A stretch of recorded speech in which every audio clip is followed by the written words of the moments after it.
What's up guys, this is Balázs from Racing Brick. Today's video will be about something very different than the usual content you see around here. Don't worry, the channel won't radically change direction, but I definitely suggest to stay and take a look at these sets with me, because you might see a surprise or two. First, I thought I will tell you a little story about how I wanted to get the new Friends Apartment set for review, which is very promising by the way, but got a very different kind of LEGO Friends set instead, but actually I kind of knew what to expect. This is a good part of the LEGO Friends 2021 lineup, and what am I doing here exactly with these?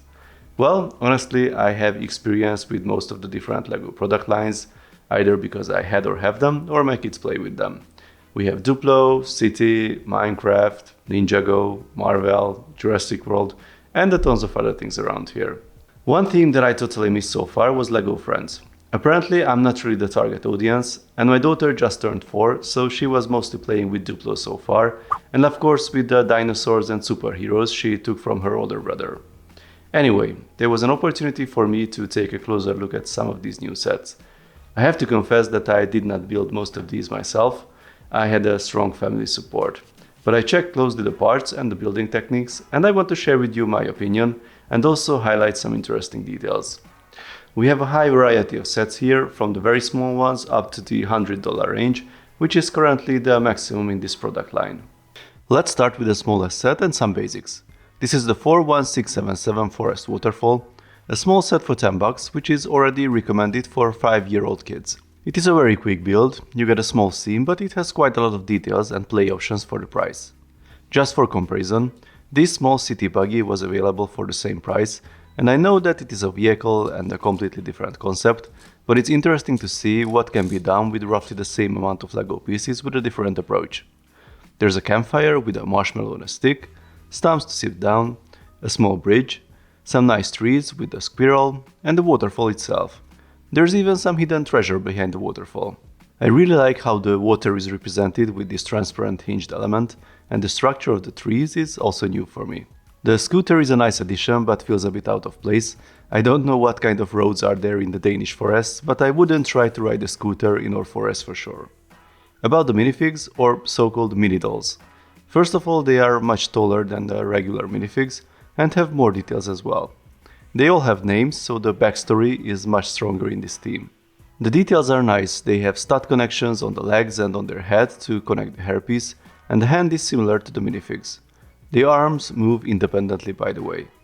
What I don't really like is their inability to sit on a studded surface, unlike the minifigs, and the fact that the legs move together. So, this seems to be a fun and detailed set for the price. Let's see what else we have here. This is the Magical Funfair Stalls, a $30 set and probably my favorite one. Why? Because it has Technic in it. Take a look at this cool trick, this is real magic. Okay, actually not, but it has a simple but effective Technic mechanism behind it. The pattern of the wall helps to keep the illusion, I love it. And the magician has the obligatory bunny and the hat as well. There are again lots of details and possibility for some roleplay. There's an ice cream stall, the ticket booth, and of course the main entry to the carnival. There's also a face paint cart with a brush. As you see, one of the figures already have a special paint on her face. The other character can act as the magician, but also as some other staff member selling tickets or ice cream, and we also get a micro doll kid. There's one cool extra feature. If you turn the lights off, the 1x1 white plates behind the lights glow in the dark. I wish it had more glowing elements, but the effect looks great. The 4 stalls can be used separately, but can be also connected with each other. Again, a nice set, but seems to be only the entry for a much bigger funfair, and there are of course bigger sets coming with this magical funfair theme. Unfortunately, I did not get those. The roller coaster and the Ferris wheel with the slide definitely looks fun. And the acrobatic set has a very exciting new Technic ring piece. I really wonder in which Technic set that one will be used and what will be the purpose. If you have any ideas, let me know in the comments. So, let's get back to our sets here.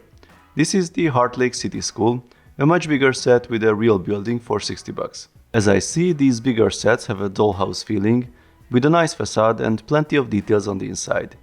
This one is no exception either. The building looks nice from this perspective, but reveals the true playing potential from the other side. There's a science lab with a cool microscope and ladybugs to observe, bathroom, art classroom, music and drama classroom with instruments and a chest of role-playing accessories, a hallway, and a canteen with some delicious sandwiches. There are also extra items like the table with a computer that can be attached to the main build, and the kids can play basketball as well.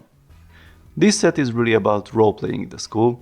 My only concern would be the limited space in each room and how playable it is, especially if there's more than one kid playing with it. I did not try it yet with my daughter, so it might work, but the space seems to be limited. The rooms on the top are more accessible. I wish there was an easy way to detach the top floor to provide better access to the rooms on the ground floor. Here's another building, the Forest Horseback Riding Center.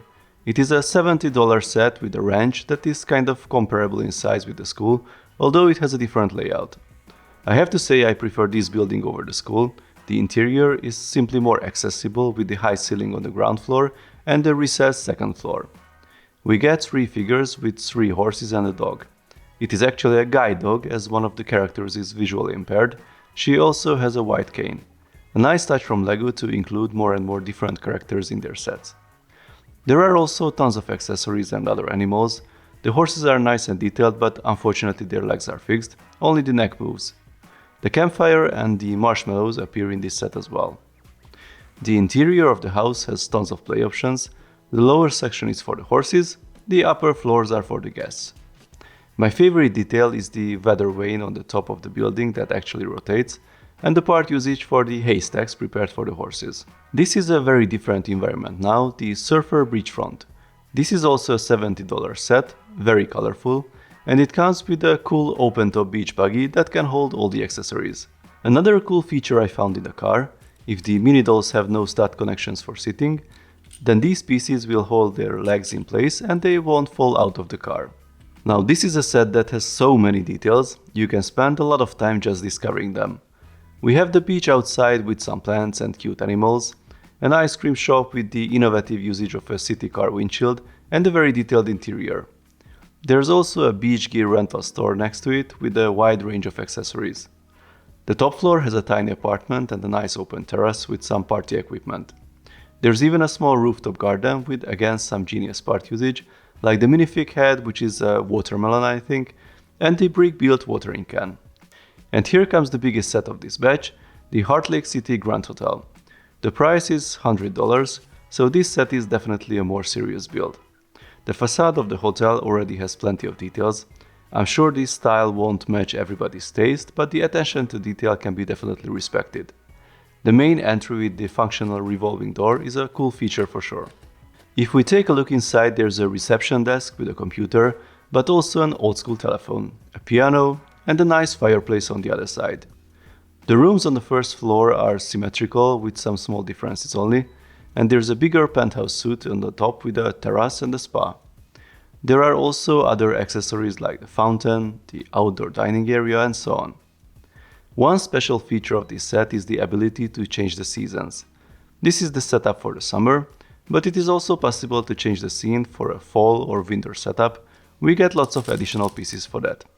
I have to confess that I was not that convinced by this specific set.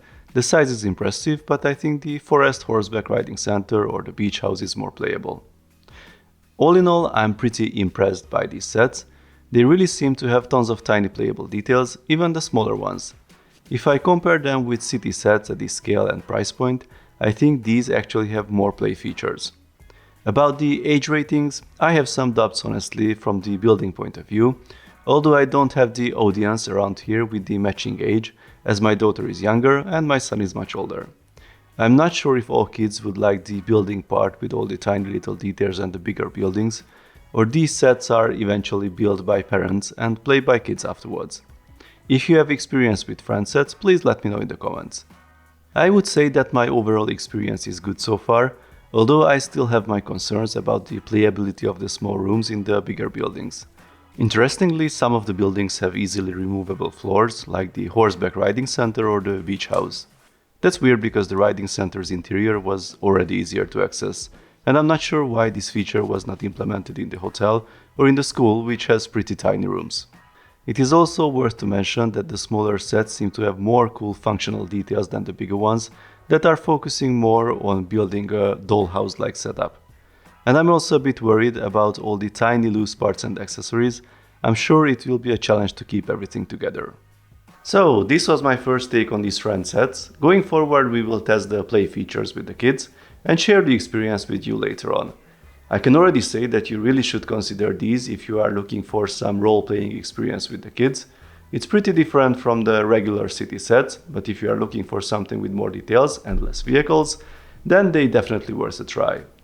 Please let me know your thoughts in the comments. If you like this video, then please give it a thumbs up. You can also subscribe and tap the notification bell if you don't want to miss my LEGO reviews and other LEGO RC videos. See you next time, bye bye!